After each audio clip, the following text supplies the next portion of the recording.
Le salon de l'habitat de Bamako ouvre ses portes au Centre international des conférences pour 4 jours. Un rendez-vous qui propose un véritable cadre d'affaires et d'échange d'expériences entre professionnels immobiliers.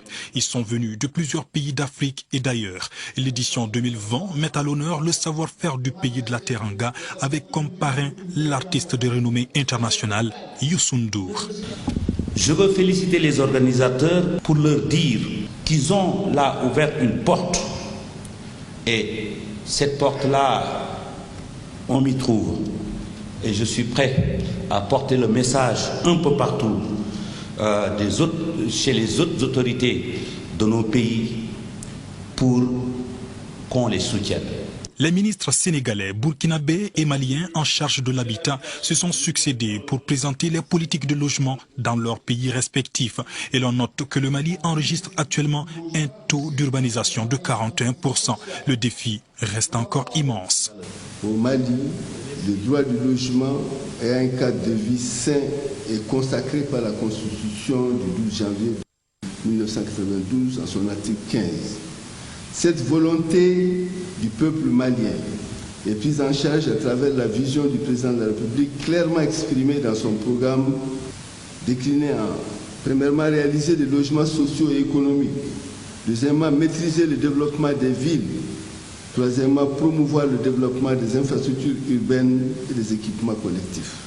Suite au constat d'un déficit en logement estimé à plus de 150 000 unités, rien que dans la région de Dakar, la volonté de transformer cette situation de déficit en opportunité économique nous a amenés à initier une série de réformes. Il s'agissait d'améliorer l'environnement de la promotion immobilière et de favoriser l'investissement privé.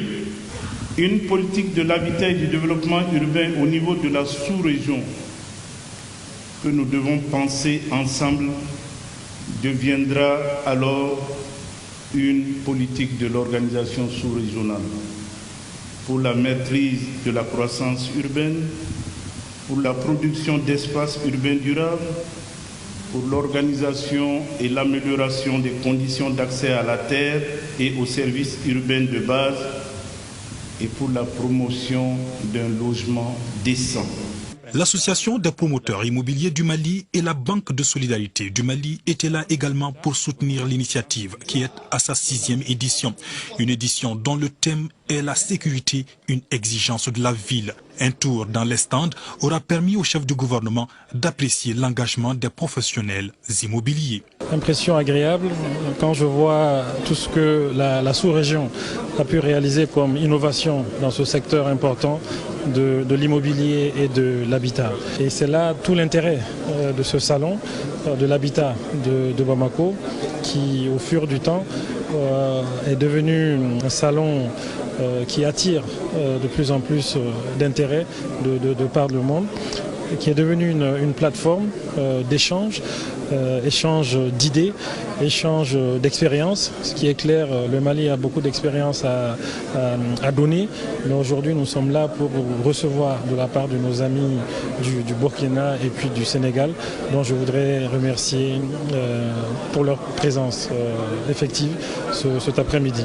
Je suis venu évidemment au nom du président de la République soutenir et encourager le ministre de l'Habitat du Mali pour les initiatives qu'il a commencé à développer pour qu'on aille vers la promotion de ce secteur de l'habitat et du secteur de l'immobilier dans notre pays.